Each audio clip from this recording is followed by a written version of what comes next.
This right here is a baby grass pike, which is the smallest species of pike, and it is absolutely adorable. So today we're going to be capturing it from my old bog filter and transporting it into a brand new tank specifically built for him. We're going to be taking all kinds of natural materials from the wild to use in this build to create him his very own jungle. After that, we're going to head out to catch him some food because this little guy has a massive appetite even though he's teeny tiny, but the critters that he eats are also super small. So we're going to create a second tank to raise all of those little prey species as well as some tiny crawfish. We've got a whole lot of work to do and some really awesome footage for you guys, so make sure you stick around all the way to the very end to get the grand reveal. Now our story starts way back in the last pool pond video when I was looking around in the old bog filter and discovered a tiny fish that somehow was raised in here. There he is. Okay, it's gonna be very tough. I have a very fine net. Oh, I missed him. He's gonna be very hard to catch. Ah, we got him. That is 100% a baby grass pickerel. All right, now that is the exact same water he's been sitting in. I just scooped it up into this thing. So while we go ahead and get some rocks and other things for his new tank, we're gonna just keep him in here. And I am gonna move this in the shade because it's so shallow, I don't want it to get too hot. There we go, he's in the shade now. Let's get everything set up. Now, so we can skip the whole cycling process, I'm actually siphoning all of this water out and I'm putting it in a couple of containers. That way, once we get the tank set up, we'll be able to just immediately put the fish in there and not have to worry about cycling, since obviously this thing has been cycled for a very long time. Got a bucket of water there, and we're filling up this bucket. That should be plenty to fill the aquarium. Just gotta make sure I don't suck up too much of that sediment. The cool thing is this water is also very clear, so even though there are some particles, the filter will remove that, and we have 2 big buckets worth, so we have plenty to fill the entire thing. The next order of business is going to be to get some of these rocks and lava rocks and stones and everything else for the new tank. I'm going to try and clean off some of the algae so that way it doesn't take over, but we don't want to wash these too much because they have plenty of good bacteria inside them already, which is going to help filter that water out a whole lot better. All right, we have our cleaned out minnow tank, and now it's time to start putting in some decorations. Now this, I'm not sure if this is gonna be quite enough, but what I'm gonna do is instead of having all of the lava rock on the top, because that's kind of how I've had all my other tanks set up, I want it to be more of a river rock top. So I'm gonna put the lava rocks first in the bottom. That way we get the benefit of those beneficial bacteria, but I'm gonna try and cover them with all the other rocks. That way it looks more like a natural river bottom. So I think this is where I'm gonna have all of the plants growing. So that's where I want the most beneficial bacteria kind of concentrated. This side's gonna be more rock and driftwood. All right, so this time I elected to go without sand. The plants that we're gonna use don't need soil. They collect stuff straight out of the water column. Here in Louisiana, or at least my neck of the woods, we don't really have any rocky bottom streams, but that's really what I wanted to go with here. So we'll have some plants here growing up to get a nice foresty area. And then this area I want to look like a rocky bottom stream. Maybe in the future, if it needs sand, I can add some, but in my experience, the sand tends to kind of bury some of that top stuff when the filter starts moving. And I really want this thing to be very cool and rocky on the bottom. This is kind of what it looks like from the front. I am gonna clean up all the glass and everything once everything's filled up. Now, when I cleaned it out, there is a little bit of sediment that was stuck to the inside. I will make sure that this is all wiped down and clear for you guys in the end, but for right now, this is kind of what we're looking at. All right, now that we have the bottom set up, I'm gonna go ahead and go grab a bucket of water and fill it up a little bit, just enough to cover all of the rocks and kind of see if the water gets real nasty. I tried to wash these up as good as possible without washing away all of that good beneficial bacteria, but I kind of rinsed it off and tried to get as much of the muck and nastiness off of it as possible. So we're gonna have to see how clear this water is, but if it's not clear, we will still have a filter and that should help clear up the water a little bit. All right, well, as you can see, when I dumped in that water, it did stir up a little bit of sediment, but in all honesty, it's kind of settling fairly quickly, and I think this is still gonna work. So I'm gonna go ahead and leave the water at this level. I'm gonna get a little bit more lava rock to fill up this area. I kind of want it to be somewhat raised up so that we have a good spot to put all these plants and a lot more of that beneficial bacteria. Also, to help filter this water, I have a few freshwater mussels. Just gonna kind of drop them down. They should settle around in the rocks somewhere, and they should help filter this water out naturally as well. All right, well, if you look right there, we've got a good little mountain of lava rock, which will help filter up the water. We've got our freshwater clams over here. We've got our river rock, and now it's time to go get some plants and then fill this thing all the way up. All right, I just collected these from the backyard pond. We have hornwort, and then whatever this plant is, it kind of grows on the surface of the water, but neither of these will need any soil. Now, as their name would suggest, grass pike absolutely love hiding in grass and dense foliage. So what we're gonna do is set up a lot of this hornwort. All right, it may not look like much right now, but once this thing is filled all the way up, all of that should come up to about right here. And that should be plenty of stuff for him to hide in. And then the bait fish, when I drop him in to feed him, I'll drop him on this side and he should be able to shoot out and ambush them. Now, before anybody comments, yes, I understand that a 10-gallon tank is not big enough for an adult grass pike. As soon as he outgrows this, we're gonna upgrade him just like we did with our other fish. This is not a permanent tank for him. It is just one for right now until he gets big enough to be put in a different tank. For now, I think it's time to go ahead and fill this thing the rest of the way up with the water, and then we can add in our fish. As you can see, there's tons of particles. It does seem like most of them are falling pretty quickly, but what I'm gonna do is get that really fine net and scoop up as much of this as possible just to keep it out of the filter, and then we'll get the filter running and put the fish in. Oh my gosh.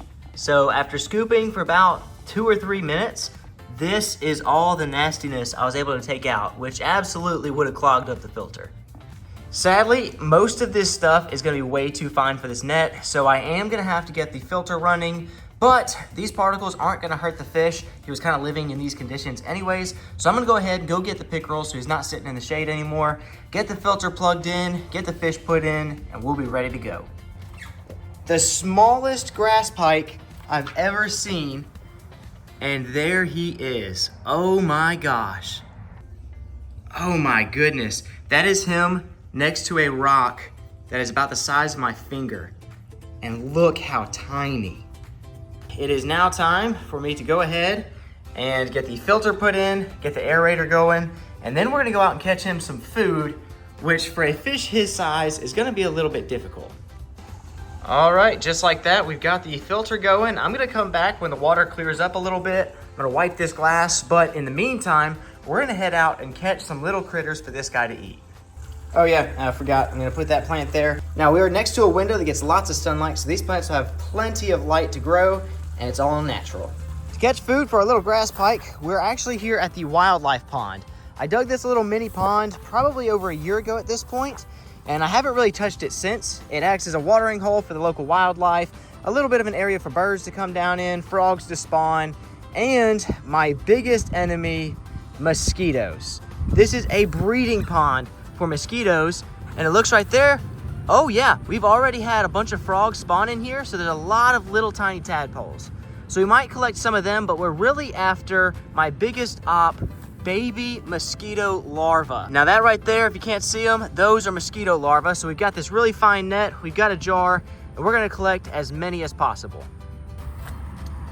Now this area, believe it or not, is full of life. It's just not fish. So instead of fish, we've got spiders, tadpoles, dragonfly larvae, baby crawfish, you name it, it's probably in here. So we're gonna go ahead and get a cup full of water. This stuff is very nasty, and as you can tell, a lot of that clay stays suspended in the water column. All right, the next step is to just basically scoop around and see what I can catch. I'm gonna come over here on some dry land and see what we caught. It looks like a baby crawfish that's actually very soft because it recently shed. So I'm gonna release that one back into the water. We'll just set him down right there. I've got a dragonfly larva on my finger, and it looks like some water beetles and a few tadpoles as well. I really don't want to grab the water beetles because they could attack the fish, but it looks like there's also some kind of little creature crawling around right there. And I don't know what that is, but I've never seen one really big, so I assume it's gonna stay small. The cool thing about these tadpoles is they will eat the algae, and I don't think that they're small enough for the pickerel to eat, and so they might actually just survive in the water, and we can see them grow into frogs. I just gotta be very, very gentle with them. Let me go ahead and dip those guys in. There we go. That right there is one of those 6-spotted fishing spiders. We feed those to the pool pond every now and then, but they are really crazy hunters. Look at how cool that thing is. All right, I'm gonna be careful and try to just get the tadpoles and miss as many of those water beetles as possible, but it looks like we had a lot of water beetles there. I kept scooping around for a little while to get as many pieces of bait as possible, and I even decided I would create a second tank specifically to raise these guys. This spider's got little hints of like almost green looking stuff on him. So he's really cool looking. On a closer look, I also discovered that this little spider was eating a tadpole, which is really weird and I've never seen it in the wild. I've never seen a spider eating a tadpole, so that's definitely a first for me. But I'm just looking around and it is crazy. I came out here 2 or 3 days ago right before it rained, and this thing was full to the brim with little baby mosquitoes. And oh, there's one right there. There we go. Tiny, tiny fella. Okay, I just caught something very strange. I thought it might be a dragonfly larva, and maybe it is, but I don't know. It's a lot thinner than most of the dragonfly larvae that I find. So I'm gonna release him back, but we have caught a whole bunch of other little tiny things that should be fine. All right, after a long time of catching a whole bunch of little critters, we've got a jar full of them. And they are everything from the little mosquito larvae we were after to tadpoles and even some little crustacean looking things. So we might take a couple of these out and look at them under the microscope to see what they look like. But for the rest of these, we're gonna strain this water out and then put all of these guys into the new tank. All right, we'll go ahead and get some microscopic footage of some of the other stuff. So this is everything that we have. And now it's time to release them into the new tank. And just like that, there is some grass and some other debris and stuff that we're gonna have to clean out of the filter eventually. But the good thing is the filter should catch it, and we should have a whole lot of new critters in this tank. Well, right there is actually a baby mosquito, and he is kind of twitching around in the water, swimming around. Oh, there's also some other little tiny things. I didn't even notice those. What are those? I can't see those with my eyes. I can only see them with this close-up camera. Look at that. Those are crazy. Oh my gosh, they're everywhere. Okay, well, initially I was worried he might not have enough food or small enough food, but I'm seeing literally thousands of those itty-bitty, teeny-tiny little things swimming around that I thought were particles at first, but as I take a closer look, they're actually living creatures swimming around. So he should have a huge amount of food. Look at those things swimming around. Maybe those are copepods. Now, to give you guys a little bit of a point of reference, you cannot see those things until you get super close. And even those right there, those are the bigger things that you see swimming around. Those aren't those itty bitty tiny ones. I mean, you have to get right against the glass with the biggest zoom I can get, and then you can kind of see them right there on that back rock. They are tiny. Also, you can see right here, this is a different kind of creature. I don't think that's, no, that's definitely not one of the baby mosquitoes. But I mean, again, when you zoom out and realize just how tiny that thing actually is, it is insane. It's like an alien world that you can't even see until you just like zoom in extremely close. All right, we're back out here. I want to see what this stuff looks like under the microscope, because if all of those creatures are in here, this is going to be some water that I need for the pool pond to help clean up that algae. So I'm just gonna get a scoop right here of random water. As you can see, I did not scoop it up with the net. I did not try to use any kind of filter. This is just the water straight out of the grass.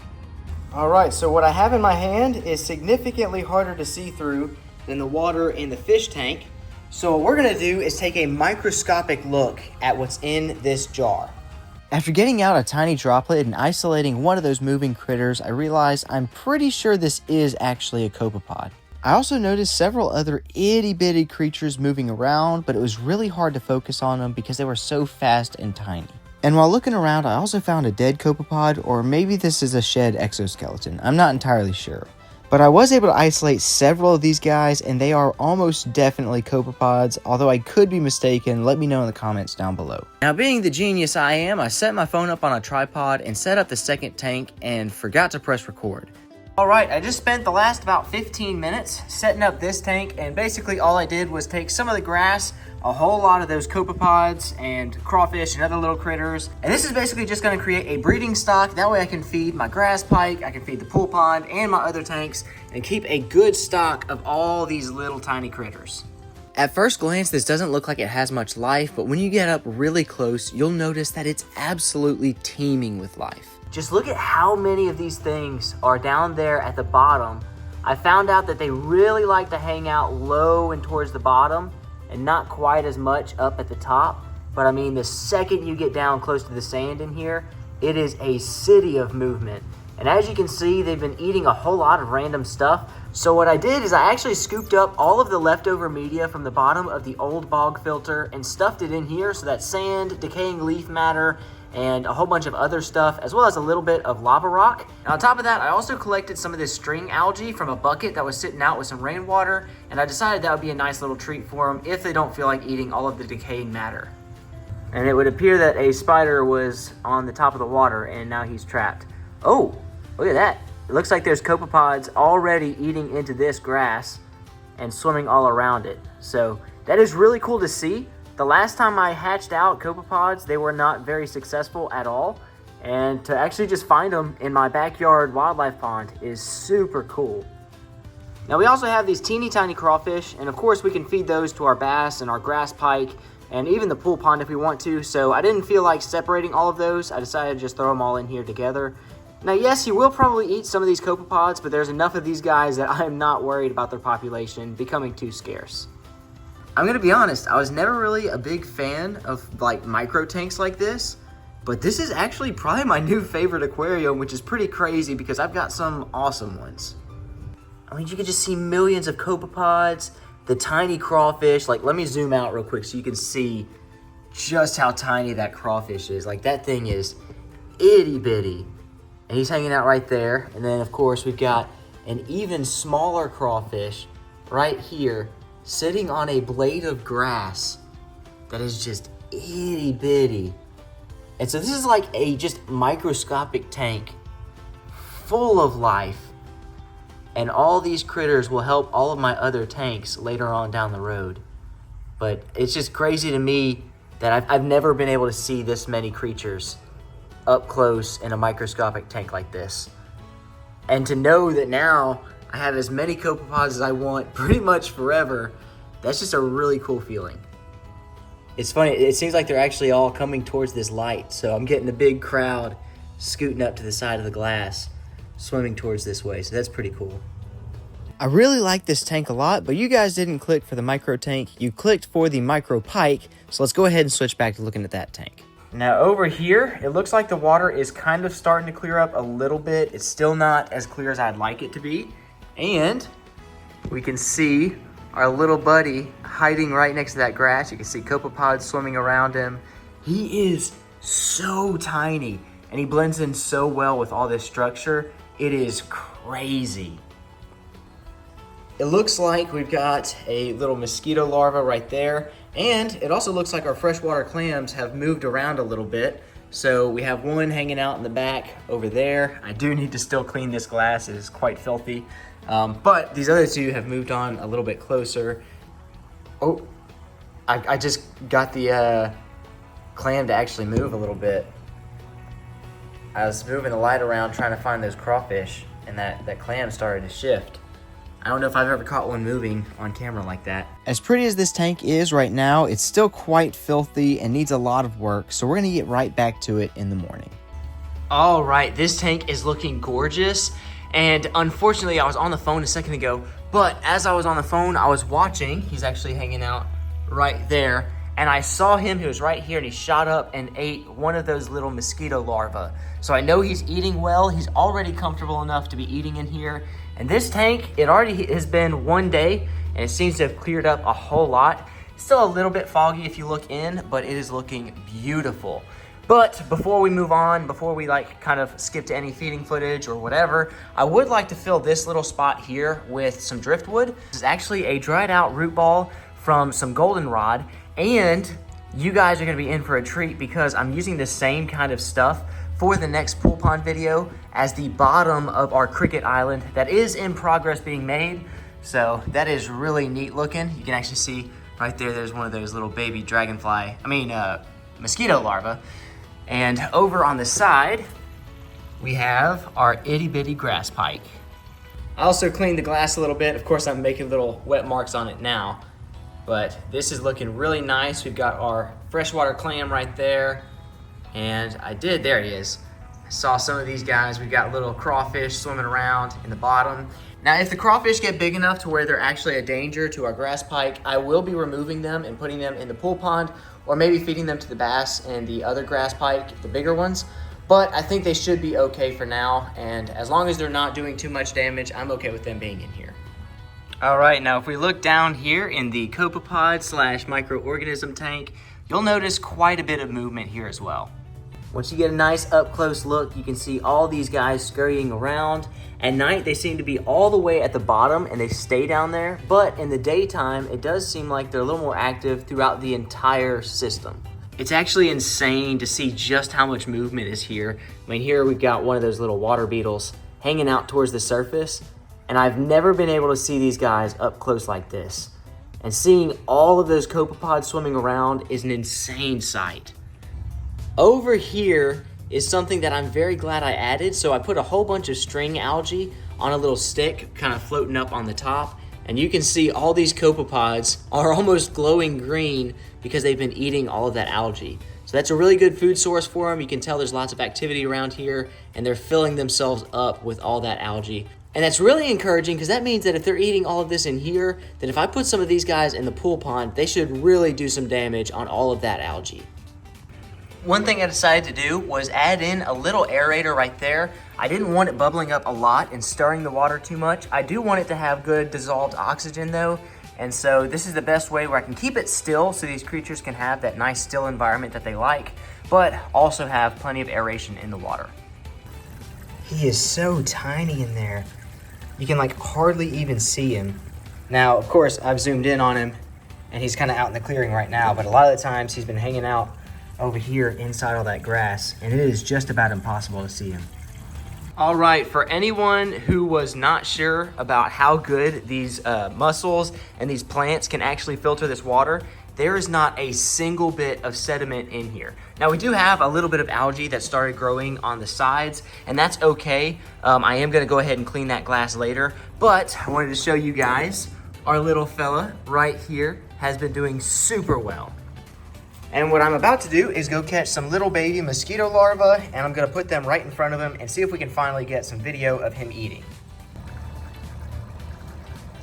Come on. Come on. Oh, I missed it. Oh, yes! Finally. Oh, he sees another one. Oh, yes. I'm sorry about the shakiness. I'm in a very awkward angle, but oh my gosh, that was so cool. Look at that fella right there. Okay, now, again, I'm going to attempt to shoot it out right in front of him. Oh, he got it. Awesome. It is so hard because he's so small and trying to like inject. Oh, dang it, I missed it. Oh man, again. He has been ferocious when it comes to eating. I mean, just look. I don't know if you guys can see it because of the glare, but look at how fat that belly is. At the same time, this is that bottom tank below it that has all those microorganisms, and as you can tell, these guys are doing great too. All right, well, I just went ahead and fixed up the filter a little bit, just in case there's anything else. I'm gonna suck up some of the copepods from that bottom tank and inject them back into this tank to give some extra micro life, and I believe that's one of the foods that they filter out of the water is those copepods, and I haven't been noticing nearly as many of them as when we first started the tank. So I'm gonna go ahead and drop some of those guys in as an extra little food source for the micro creatures in this tank, and we'll kind of see what happens. Oh, look at him swimming around. I think he might have just found something. Dang, I always miss him eating because he's so small and it's hard enough to find him in this tank. I mean, if you look, he just looks like a little tiny blip in this tank. If you didn't know where to look, you would never find him. All right, we've got a ton of copepods in this syringe. and even a little baby mosquito larva. So we're gonna go ahead and inject all of those back into this tank, kind of underneath the filter, or at least out of the way of the stream. And that way, we're sending in a whole lot of little tiny food sources and a little bit of a cleanup crew, which, as you can see, this is quite the cleaning crew. Golly, that's a lot. And now, some of those will most likely get sucked up by the mussels. Some of those are gonna settle out along the bottom, and some of them may get eaten by either the little grass pike or maybe even by some of the little tiny crawfish that are swimming around at the bottom. Now, usually you gotta buy them in a pack like this. These are some tryout eggs, and I had some of these in the old pool pond, but they never really did too well, so I didn't wanna buy any more, and to find that I have copepods just sitting in my backyard is really cool. Look at this little crawfish crawling out from underneath that rock. My favorite thing about this tank is even though everything in here is teeny tiny, it makes this 10-gallon tank look so much bigger than it actually is, and I actually like that because big tanks are expensive, they're a lot harder to maintain, so a little tank like this is perfect. Now, eventually, we will have to move him to a much bigger tank. This is not a permanent tank by any means, but for all of these little micro creatures, this is going to be the perfect size for them. And in all honesty, those copepods, this may as well be an ocean for them. And for this guy, this is an entire hunting ground specifically for him.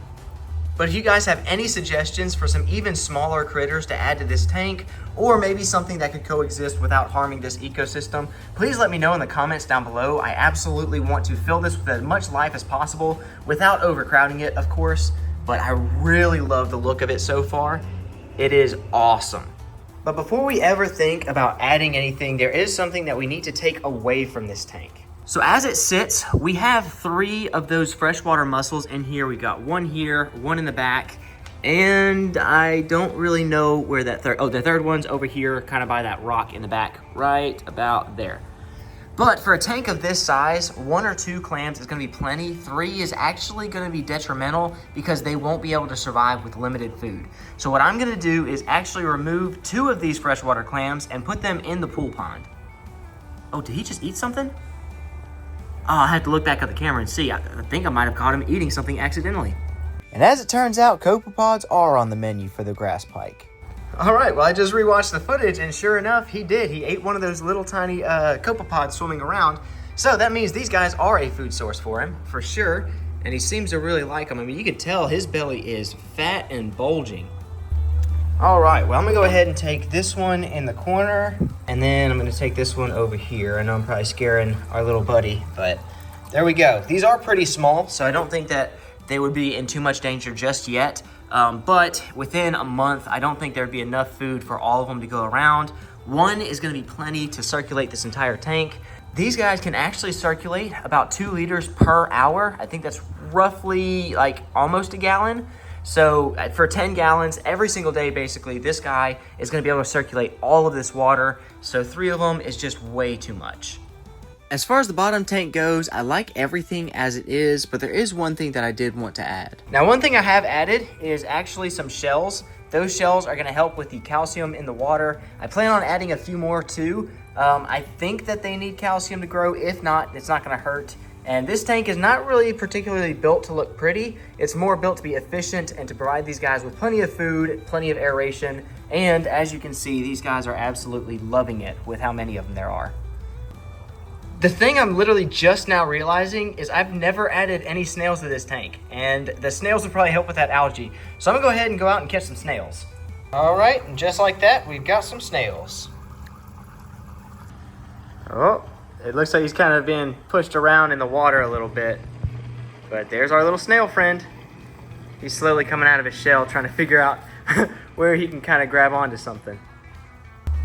Okay, so it's been a couple of days, and this stuff has been forming on that little tree branch thing, or that little root system or whatever. It seems like the snails are up there on it, so they like it, but I don't know if that might be the start of mold or what that is. So I'm gonna remove that, and instead, I actually have this really cool piece of driftwood that I found last night while me and my buddy Ben were doing some catfishing. So we're gonna go ahead and throw this thing in here and take that thing out, because I'm not sure if that would be harmful for the fish. I just stirred up the water pretty bad, but it would not sink all the way down. So I put a little cinder block on there just for right now. But as you can tell, there's lots of air bubbles inside it, all around it, on top of it. And those just kind of have to naturally dissipate. And once they do, this thing will be fully ready. I'll take that block out and we have a new little driftwood pile, which I think the snails and crawfish and even those little copepods should love. All right, I turned the filter off just so that I could get some good feeding footage. Please, please see it. Please see it. Come on. Yes. Yes. Oh, it's not focused. Please focus. Yes. Move, move, move, mosquito. Move. Move, mosquito. Oh, hey, I'll take it. Not the one I was looking at, but I'll take it. Also, I'm not sure what these snails are doing, but if they're doing what I think they're doing, then we may have some future babies in this tank. Or maybe they're just giving each other piggyback rides. I don't know. I've never really seen snails reproducing, so, you know. It is what it is, though. Looks like the tank's doing very, very well right now. Now, if you'll notice, there's actually some particles floating around. I just cleaned the front and that side glass so you can kind of see him a little bit better. He's hanging out pretty far out in the back right now. But anyways, we do need a name for this guy. Something cool. He's a grass pike, so if you can find a pun with that, that'd be pretty cool. But we got to get a good name for this guy, and hopefully within the next couple of months, he can go up in bigger and bigger tanks. But I think he's going to be in this one for at least a couple of months just because of how small he is. And to be honest with you, come on, focus. There we go. To be honest with you guys, I have no idea how long it takes these guys to grow. So maybe it's not gonna take long, maybe it takes a very long time. I have no idea. Whatever the case, I think it's gonna be really cool to see how fast he grows. And at the same time, we also have this little micro tank at the bottom. And I think it's gonna be really neat to see these creatures growing as well, because these guys are teeny tiny. Oh, a slightly bigger crawfish hanging out underneath that leaf. These guys are eventually going to be food for the pool pond and maybe even for my other fish tanks. And as you can tell, we still have lots of those copepods, which are perfect for cleaning up all my different tanks. Okay, I went ahead and added in a little bit of a back glass to it. That's going to help with the light levels, I think, and make him feel a little bit more safe. It just was a little bit odd having all of these open areas all around it. And I think this kind of ties things together a little bit better. Plus, I had the fabric left over from the last time I used the backing, so I think that's going to be pretty good. Also, that wood has started to slowly put out bubbles over the last couple of days. A lot of them are gathering up underneath the wood just like that. And I've had to kind of fan some water around to pop those bubbles. But it's gonna take a little while for all of those to work themselves out of the wood. That way I can finally remove that big chunk of concrete. All right, so I just mixed up the water a good bit. I ended up being able to remove that concrete. I kind of shifted the wood around to get all those bubbles out. And now it just takes a couple little small rocks to keep it weighed down. I am gonna leave it like that for a little while, and eventually I should be able to knock those rocks off and it'll stay in place. And once that's done, I'll move these pebbles around, I'll shift the wood where I want it, and this tank will be fully finished and ready to continue feeding this guy and watching him grow and develop. The worst part about this tank is trying to find that guy because of how small he is. A lot of the time, he's over here hanging out, and so it's easy to see him there, but I just kind of mixed up the tank, so I have no idea where he's hanging out at right now. All I know is he is a master of hiding. And sometimes I'll be like, oh my gosh, did he somehow escape? Did he die and he's sucked up in the filter or something? And then I'll find out like 5 minutes later, oh no, he's just hiding in plain sight. Like right now, I'm searching around for him. And unless he's hiding underneath the wood somewhere, I have no clue where he's at, but I saw him literally 2 minutes ago. So I know he's in here somewhere. And sure enough, he was literally right underneath my nose, sitting up at the top. The funny thing is, after only about a week and a half, this guy has already grown about 1/4 of his body length, which may not be very noticeable at first, but it's insane how fast this guy is already growing. On the other side of the tank, I saw something moving around, and it was actually a snail surfing around on the root of one of those floating plants that was drifting around in the current. You can see his little eye antennas, or whatever they are, floating around in the current, and he's just holding on for dear life, just trying to munch on as much algae as possible. Oh, Is he seeing something? What's he seeing? What's he seeing? What's he seeing? No, focus. Is he just looking at air bubbles? The problem with a fish this size is it's hard enough to find the fish itself, but then it's also even harder to find him eating or to get the camera to focus on him eating. He keeps hanging out in a spot. Yes! It wasn't quite focused, but we got it. Golly. The problem is, when I'm moving my hands around on the glass, I end up making all these foggy spots, and that makes it not focus properly. Where'd he go? There he is. Oh, man. That and the autofocus is a little bit messed up because of that backdrop. Now, if feeding wasn't hard enough, I also decided I was going to try and get some slow motion feeding footage, and it actually turned out even better than I expected. Because of how thin and small this guy's mouth is, you can actually see the shadow through his mouth. It's also really interesting to see just how good their eyesight is when they're able to track down targets that even I can barely see in slow motion while zoomed in. As cool as it is to see big fish eating, I think it's even cooler to see something as small as this guy surviving on the tiniest little critters. Speaking of little tiny critters, this is a little crawfish and I'm feeding him a dead minnow that was caught in the filter on my bass and pickerel tank, and he's having an absolute feast. A little piece drifted off and another little crawfish picked it up, and his little friend was not too happy about that, so they started to kind of fight for a minute. I went ahead and added in a few mosquito fish just to help him eat those mosquito larvae and to give you a size comparison, because in a few months this guy will be able to eat those other guys. But he's gonna have to eat a whole lot of mosquitoes before he can get up to that level. But as I was getting a really close look at all the inhabitants in this tank and the micro tank, I noticed something zipping around the bottom tank that I could never get a good lock on. There, please sit still. Sit still for just a second. Oh my gosh. It almost looked like a crawfish, but it was just smaller and differently shaped, but I could never get it to stop moving. Yes, finally, stop moving. Please stop moving. Oh my gosh. Every time I try to find that stupid thing, he gets over here for half a second and then he's gone. And I'm sitting there watching him and I just cannot get him to stay still so I can focus on him.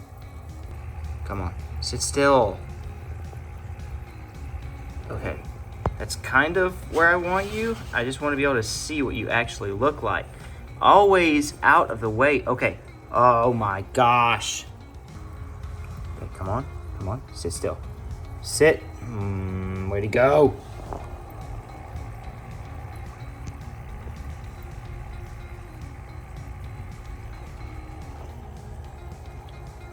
This thing does not sit still. Okay, stop moving. Bro, I'm trying to make you YouTube famous. Stop. Bro, okay. Okay, I finally captured him to where I can make him stay still. I had to get a little clear piece of plastic.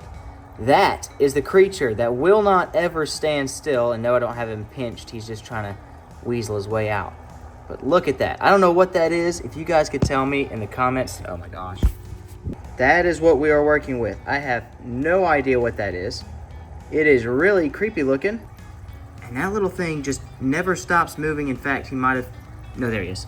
Bro, sit still, please. Okay, so that's what we're working with. I'm going to let him go. He just does not stop moving ever. It's been impossible to get him on camera. So I'm going to let him out now. And I'll probably never be able to focus on him again unless I catch him again. Oh my gosh, I'd been sitting here for like, without exaggeration, 30 minutes just trying to get a close-up on that stupid little critter. So there you guys have it. That is the finished tank as of right now. We've got our little baby grass pike hanging out right there. We've got one of the little mosquito fish right here. If you look real close underneath there, sometimes you'll see some movement from those little baby crawfish. Now down here, you've got all those little tiny crawfish, all those little tiny microorganisms, and this tank doesn't exactly stay very clean, but if you look here in the light, you'll see all the dancing around little microorganisms, and they are thriving down here. Now feeding the fish in the bottom tank isn't really that interesting. I drop some food pellets, and I also go out and collect some string algae, but tonight it was extremely interesting. Feels so bad. So I just now shined the light at this web, and as I did that, a bug came flying towards my light and right into the jaws of this spider. And so he's webbing it up right now. Now that's not me moving around, that's the spider web moving around in the wind. That is so bizarre. I'm trying to get as close as possible without, you know, bumping into the spider and messing him up. Look how crazy.